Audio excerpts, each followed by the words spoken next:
Praise the lord. प्रभु यीशु मसीह के नाम से मैं आप सबों को इस यूट्यूब चैनल में स्वागत करता हूँ। आज हम बुधवार की बाइबल स्टडी के लिए यहाँ उपस्थित है। मेरा नाम इनॉक एमोस है और पास्टर एमोस का बड़ा बेटा हूँ और मैं परमेश्वर यीशु मसीह और आप सबों के प्रार्थना के लिए फिर से धन्यवाद करना चाहता हूँ, जिसके कारण परमेश्वर ने मुझे जो मौका दिया आपके सामने उपस्थित होकर परमेश्वर की नाम की प्रचार करने के लिए। आज का जो विषय है, इज़राइल का परमेश्वर तुझे मन चाहा वर दे।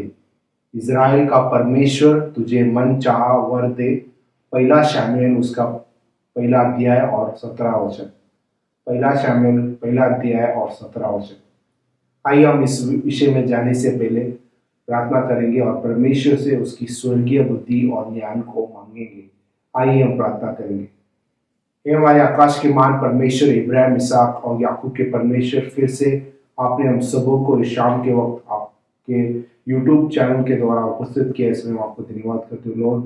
और सुनने वाले और सुनाने वाले दोनों को आप आशीष करना और आपके वचन के द्वारा आप हमें जिलाना और आपके नाम की महिमा के लिए आप हमें खड़ा करना लॉर्ड।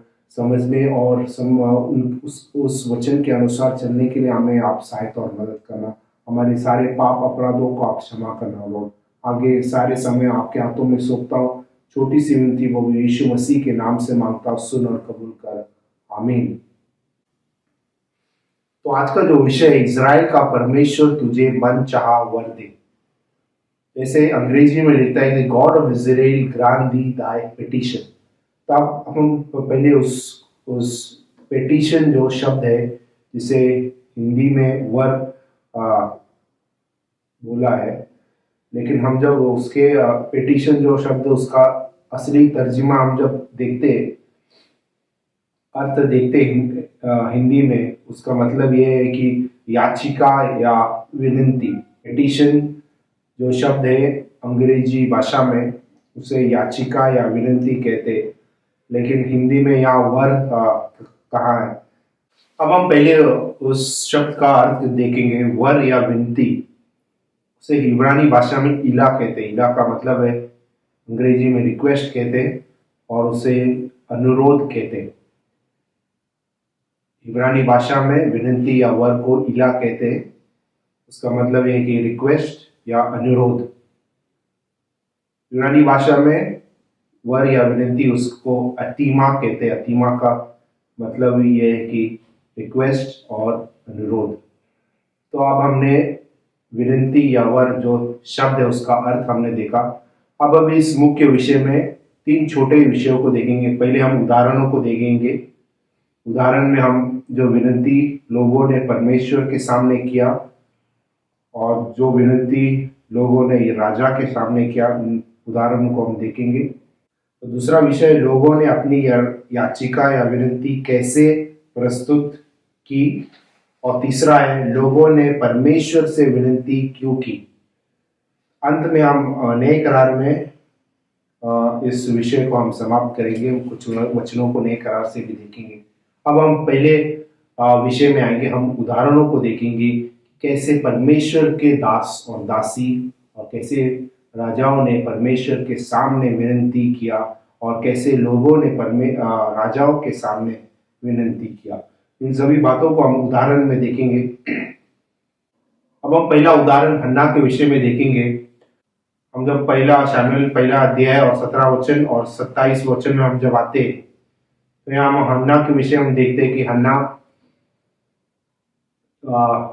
जिसका पति का नाम एल्कना था, वह दोनों प्रतिवर्ष शिलो जो जहाँ परमेश्वर का भवन था वहाँ वो जाया करती थी।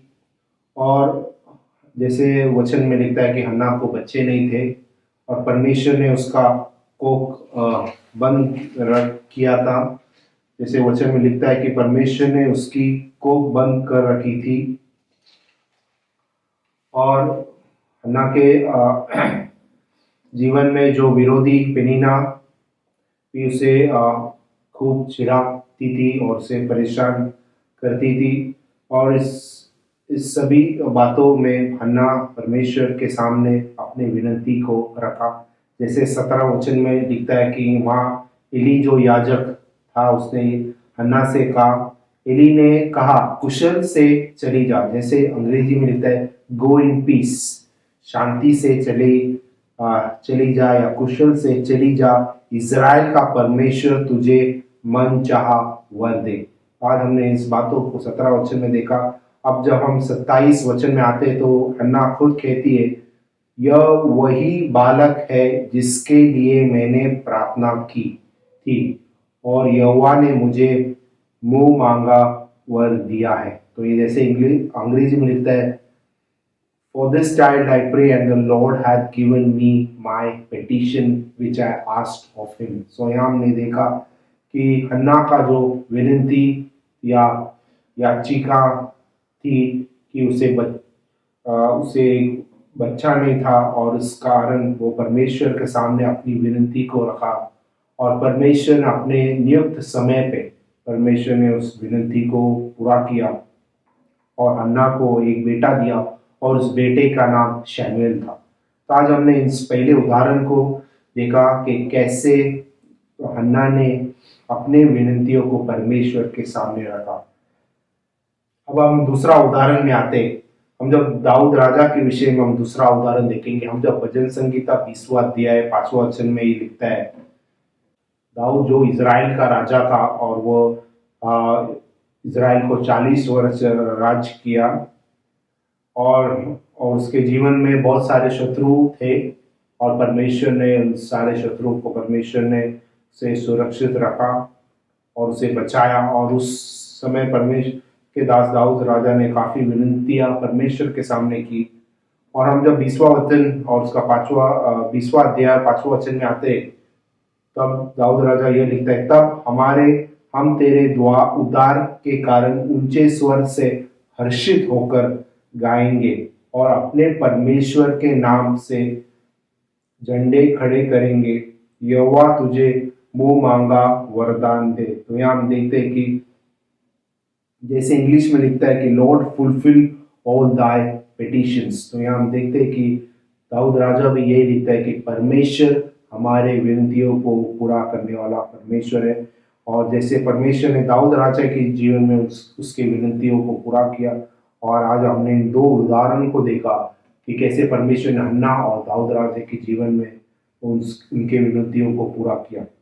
अब हम तीसरा उदाहरण में आते हैं। यहाँ हम देखते हैं कि कैसे परमेश्वर के लोगों ने राजा के सामने विनती की। तीसरा उदाहरण हम एस्तर के विषय में देखेंगे। एस्तर उसका 5वां अध्याय।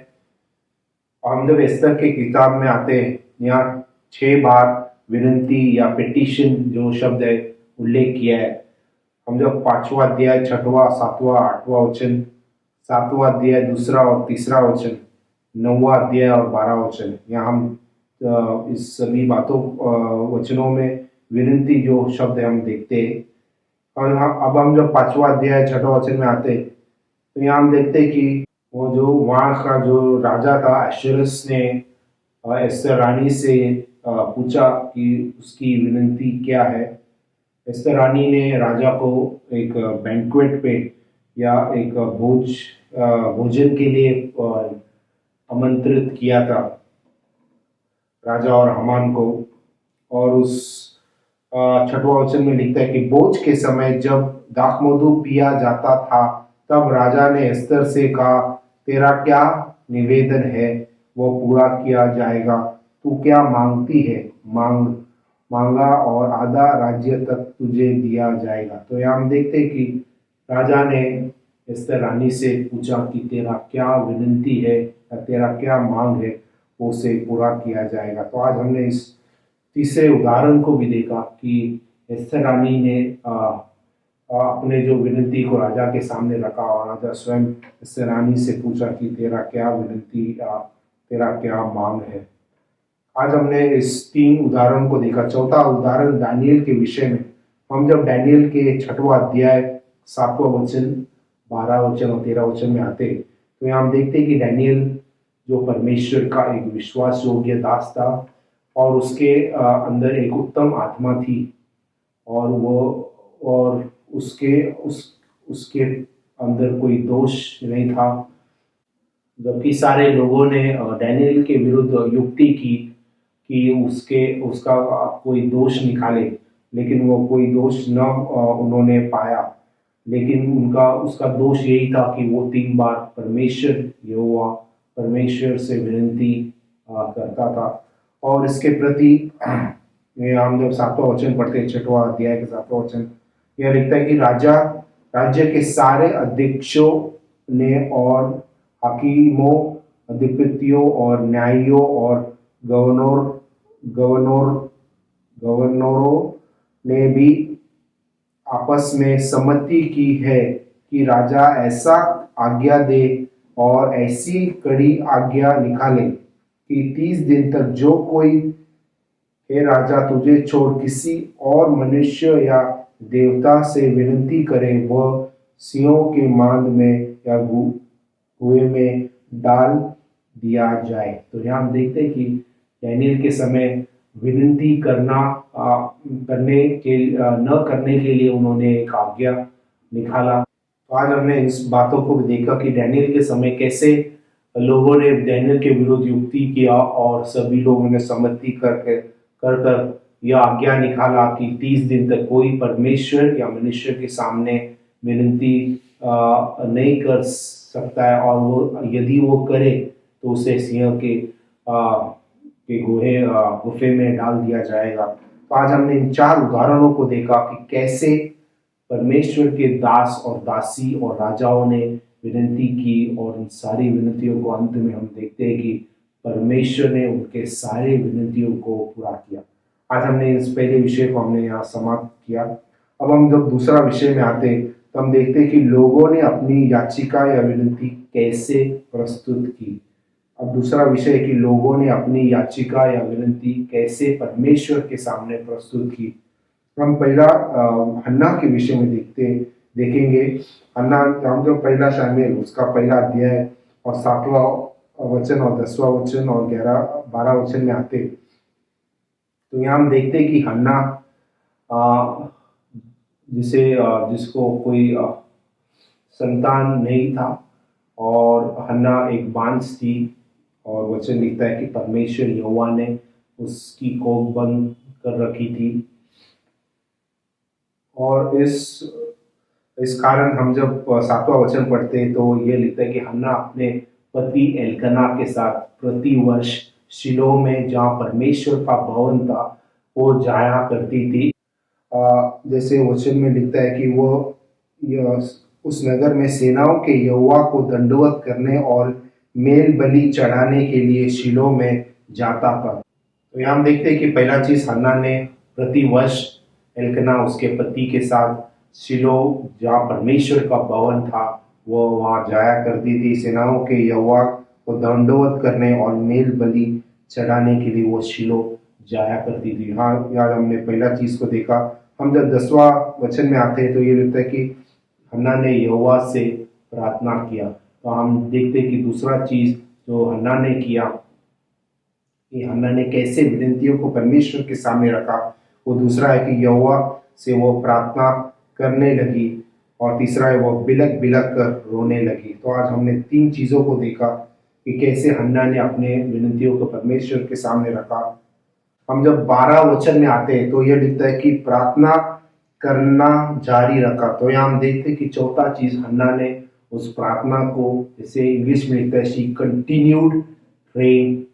और हन्ना ने इन 4 चीजों को किया। वह शिलो में प्रतिवर्ष जाया करती थी। वो परमेश्वर से प्रार्थना किया, और उसने बिलक बिलक कर परमेश्वर के सामने रोया, और वो प्रार्थना को जारी रखा। तो आज हमने इन 4 चीजों को देखा कि कैसे हन्ना ने परमेश्वर के सामने विनती को प्रस्तुत किया या विनती को रखा। अब हम दूसरा व्यक्ति के विषय में देखेंगे। हम जब एस्तर के विषय में देखते हैं, एस्तर, मोर्देखाई और सभी यहूदियों ने कैसे अपने विनती को परमेश्वर के सामने रखा। एस्तर उसका 4था अध्याय और 16 वचन में आते। एस्तर के जीवन में और सभी यहूदियों और मोर्देखाई के जीवन में एक मृत्यु की आज्ञा यहाँ हामान ने ले आया था, और वो हामान सभी यहूदियों को नष्ट करने पर था। और हम जब वचन देखते हैं कि हामान ने इस इसके विषय में एक कायदा लेके आया था। और इस कायदा को एस्तर ने इन विनतियों को राजा के सामने प्रस्तुत किया। और उस राजा के सामने प्रस्तुत करने से पहले पर एस्तर ने राजाओं के राजा जो परमेश्वर यीशु मसीह है उसके सामने इस सभी विनतियों को रखा। और उस विनतियों को एस्तर ने 16वां वचन में हम देखते हैं कि पहला चीज एस्तर और मुर्देखाई सारे यहूदियों ने पहला चीज उन्होंने उपवास किया। दूसरा है वही वचन में हम देखते हैं कि प्रार्थना भी उपवास के साथ किया। तीसरा है 3 दिन रात न तो कुछ खाए और न कुछ पिए। तो यहाँ हम देखते हैं कि 3 दिन उन्होंने न खाया न पिया और इन विनतियों को परमेश्वर के सामने रखा उपवास और प्रार्थना के द्वारा। तो आज हमने एस्तर के विषय में भी देखा कि कैसे एस्तर मुर्देखाई और सारे यहूदियों जो 127 प्रांतों में मिलकर जब उन्होंने इस उपवास और प्रार्थना और 3 दिन तक इस उपवास और प्रार्थना को बिना खाए और बिना पिए रखा, तो परमेश्वर ने, हम अंत में देखते ही उस मरण को परमेश्वर ने जीवन में बदली किया, उस दुख को परमेश्वर ने सुख में बदली किया, खुशी में बदली किया। इस दूसरे उदाहरण में हमने एस्तर के विषय में भी देखा। अब हम तीसरा व्यक्ति के विषय में देखेंगे। हम जब डैनियल के 6वां अध्याय और 10वां और 16 और 20 वचन में आते हैं, हम डैनियल के विषय में तीसरा इस बातों को देखेंगे कि कैसे डैनियल भी एस्तर और हन्ना के समान कैसे डैनियल भी अपने विनतियों को परमेश्वर के सामने रखा।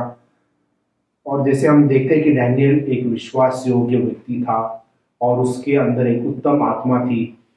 और जैसे वचन में लिखता है कि लोगों ने उस डैनियल के साथ में जो भी लोग थे उन्होंने डैनियल के विषय में तब अध्यक्ष और अधिपति राज्य कार्य के विषय में डैनियल के विरुद्ध दोष लगाने के लिए लगे, परंतु वह विश्वास योग्य था और उसके काम में कोई भूल या दोष न निकला और वे ऐसा कोई अपराध या दोष न पा सके। तो यहाँ हम देखते हैं कि डैनियल ऐसा कोई अपराध या दोष नहीं पा सका।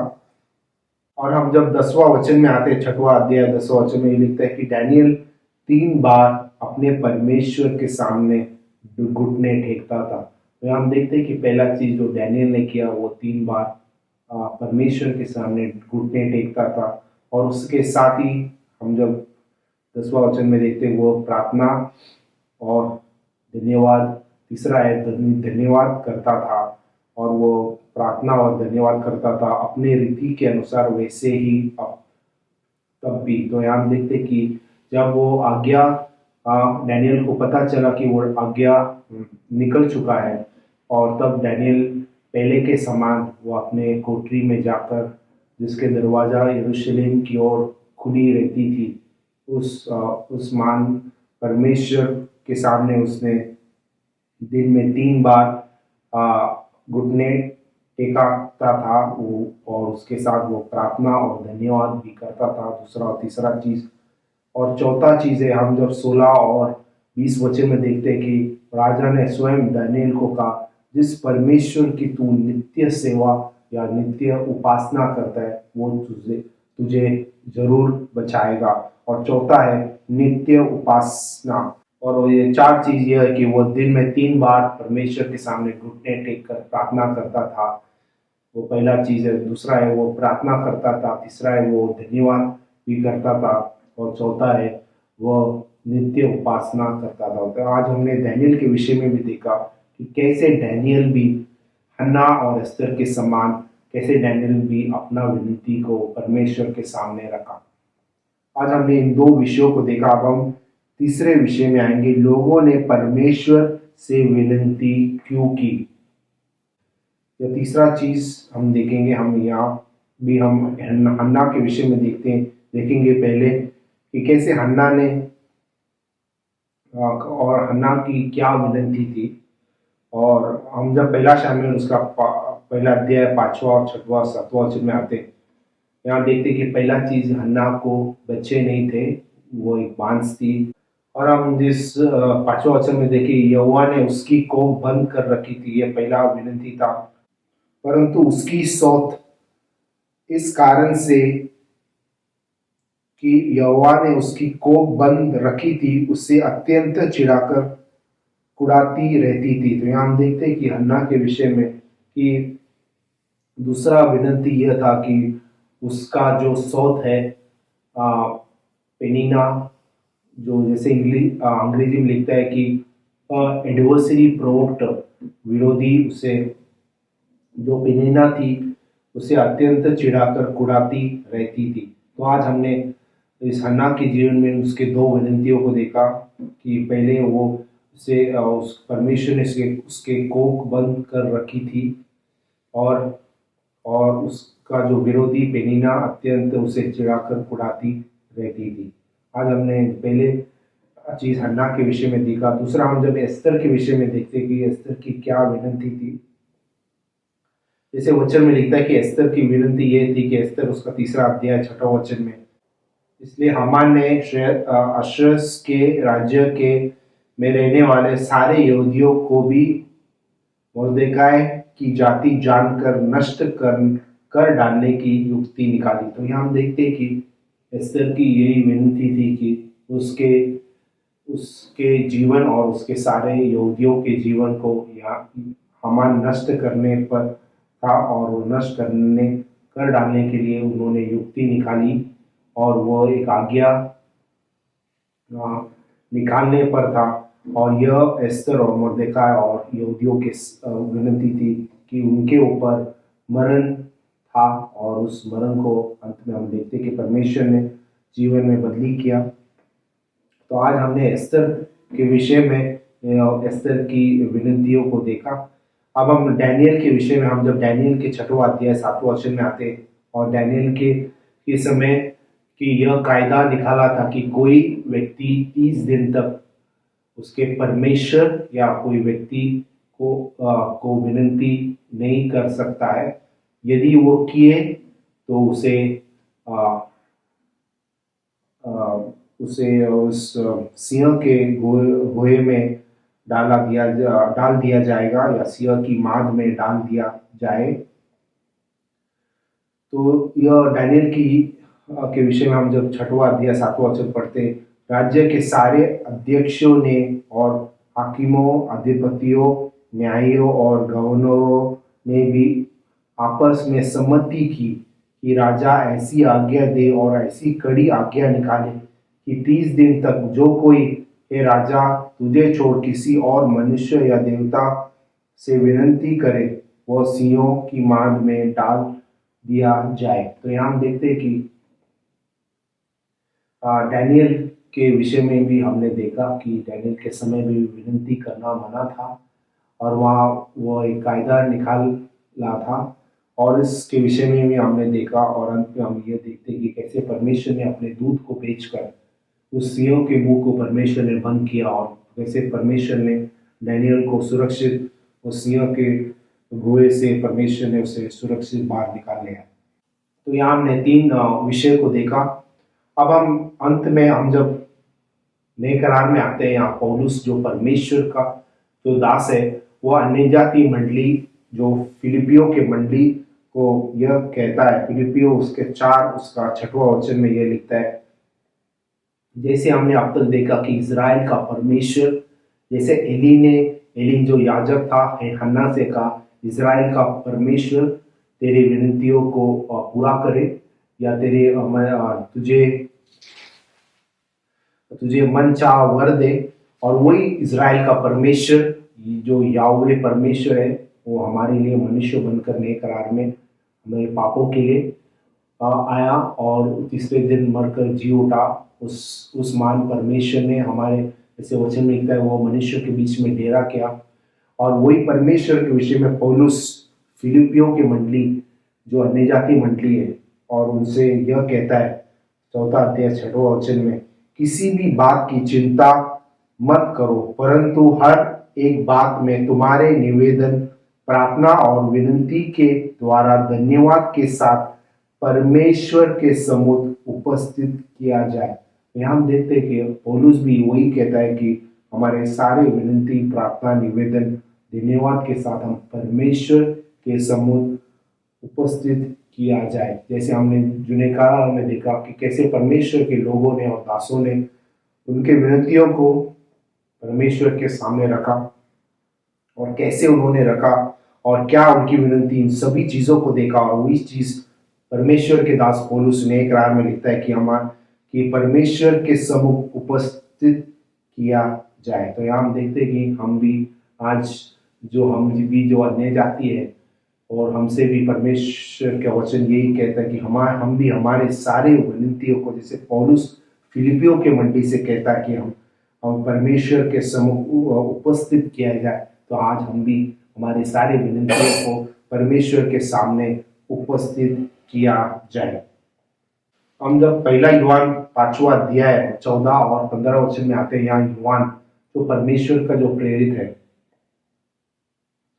वो यह लिखता है कि 14 वचन में यह लिखता है कि और हम उसके सामने जो